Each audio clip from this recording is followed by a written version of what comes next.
Welcome back to page 121. Today we're going to continue our look at silent death with the ASP Technocracy, Allied Science Proliferators, ASP. These guys are not the first house book that was featured under Silent Death Next Millennium, but there's a very good reason why I'm featuring them as the first of the house books. I like them. These guys are one of my favorites. They forsake nature for science. They forsake family for science. They forsake everything for science. They have gone so far as to set up an actual technocracy. I'm going to go into the explanation of that, a little bit more about the book, and why I like these guys. So, the ASP Technocracy for Silent Death Next Millennium. Okay, the ASP Technocracy in Silent Death. They are a house in Silent Death. The houses are broken down to, call it 12 houses. There's two alien groups, the Draconians and the Primates, as well as other subgroups, minor houses, all of which have survived the Nightbrood infestation that destroyed the original Empire and overtook the Terran system and the core systems. So the ASP was around as the Allied Science Proliferators way back in the days of the Imperium, and they came up with the tachyon beam. Oh my goodness, I can't remember the top of my head. But anyway, the way of beaming stuff, tachyon beam dictor, there it is. TBD, to be determined. I just thought there was a joke there. They are the ones that invented that, and that allowed basically hyperspace communication among the stars. This was a beam that had an instantaneous connection for communication up to 40 light years. So it really changed things. It let the Empire hold a much tighter grasp on like Traveler. This is more like Star Wars, where you have instantaneous communication between star systems. The Technocracy, for its part, with the fall of the Terran Empire, followed stuff it had been leaning toward anyway, and started leaning more and more toward technology first, everything else second. This has a very cyberpunk flavor to it. The people who live in the Technocracy love the Technocracy, but their first love over family, everything else is science. Science and what it can do for you. So these are kind of they're like cyberpunk Borg almost. They're like the Borg in that they're constantly changing themselves. Not constantly, but they change themselves with technology. So anyone in the ASP Technocracy has some aspect of artificial body parts or something. So they're like the Borg in that regard. They are unlike the Borg in that they're still very much self-willed.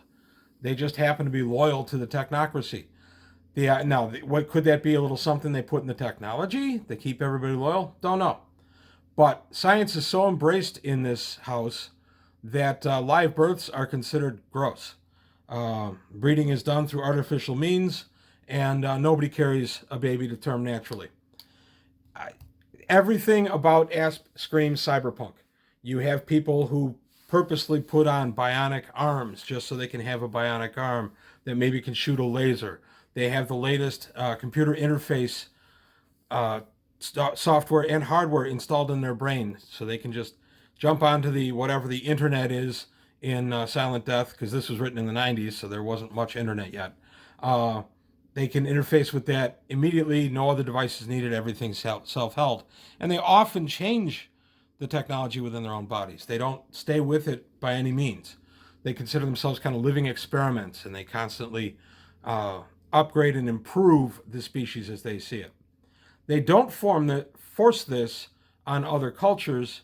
So if they come into conflict with another culture and they capture someone, they don't force this upon somebody. In very limited circumstances they might, but it's not a standard thing. It's just how they choose to live life. A technocracy is a body instead of a democracy, a group of people ruled by the people for the people.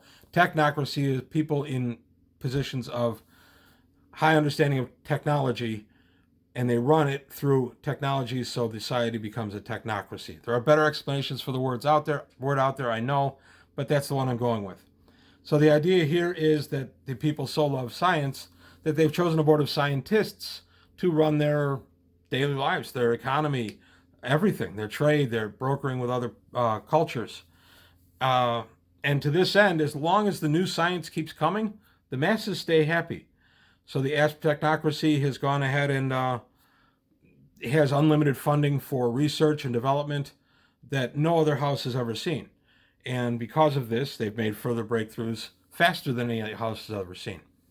This interface system, or this whole science culture that they embrace, my apologies, has led to some great breakthroughs with their fighters. And that's one of the things I like about the ASP Technocracy. When you play Silent Death, you look in your sheet and you see gunners and pilot. And the pilot will almost always have a gunner skill. In Silent Death, gunners always fire first and then pilots, because the pilot is busy flying the ship. So he fires last. So that used to be a real sticking point in some of the early games of Silent Death, because you could actually beat somebody because they took a readout with all, there we are, with all pilot gunners. So they all fired after your gunners fired. So you could find your entire fleet destroyed. One of the things that made me fall in love with the ASP Technocracy was Artificience, which is their trademark term, Artificience targeting system, which basically is a BioLink pilot interface, if you look at it right there. And the note is the pilot can fire as if he were a gunner for 5 extra points. So you can have a group of pilots in a bunch of small snub fighters where the pilots fire when the gunners fire. I actually did this in a tournament once years ago, and it paid off very well. Nobody was expecting it, and they were all surprised when my pilots started firing during the gunner phase. So it's a small thing, but it's important. Also using the Artificience, that's a hard word to say, targeting system, you can also, for 4 points per crew member, give your whole ship a +1 to hit. So that may not seem like much, but it can be a big one. The downside on the BioLink is if the pilot gets a pilot dazed result on a critical hit, you change it to feedback, pilot brain dead. The ship then goes out of command, and because the pilot is not with us anymore mentally. So it's a good and bad thing, but honestly, it pays good dividends. I show it just because this is the thing that really got me excited about the ASP Technocracy when I bought this book. This book, by the way, was published by ICE in 1998. So it's one of the later offerings in this system of Silent Death. It's available on DriveThru RPG, as are all the Silent Death offerings. So by all means, I recommend them. So here we've got the Entropic Accelerator. We've got how it works against gunboats and warhounds. Sea torps, which is another type of torpedo. Their own gunboats. Mark 20 parasite torpedo. And then it shows how it works against those. The graviton cannon. So these are all new weapons that come in this book and can only be used by the ASP Technocracy. And then it shows up on their Starship readouts, their displays. I'm going to go ahead and find the displays. There we are. Here's the Pterodon. This would be a Warhound, one of the big boys. So you see the readout there, and it's got all the different things that the ship has. It's got a graviton gun, which is right there. Damage on the graviton gun is all ×2. So I have a 2 die 8, plus my attack die bonus. For our purposes, I'll say that's an 8. +2, that's my to hit. So say I roll, just for the purposes of this, I throw 3 6s. So that's 18 + 2 is 20. So I hit whatever target I was shooting at, most likely. The damage then is 20 × 2. So this is an extremely dangerous weapon. But based on the little pips underneath it, that's how many shots you get per game with that. And it only fires in the front arc, which is only out here. So there are some limits to it, but that's a really good weapon in Silent Death. Anything that's going to do 40 points of damage. It's also got a target speed restriction of 13 or less. That means that the vessel goes faster than the 13-inch move, you, in the core rules, can't shoot it. In the modified rules, which is what I play, you can shoot it, but it's a -1. So if it's got a 15 speed, and I've got a target speed restriction of 13, 15 minus 13 is a -2, so I'd be -2 to hit that vessel. So it's just a die modifier instead of keeping me from being able to actually shoot it. So that's just a look at one of their vessels. And then I can add, here we go, here's a fighter, the Quark.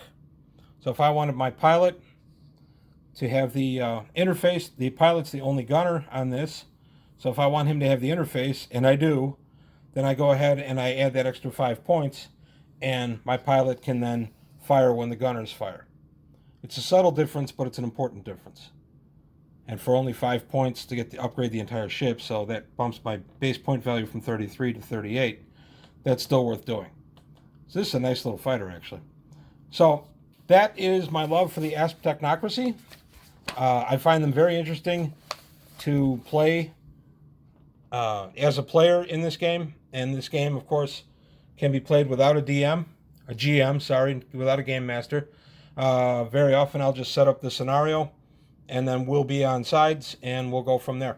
And very often what I'll do is I'll set the two forces on the table, blind side down, and let one of my players pick. That way there's no way I can have any kind of advantage built in for myself.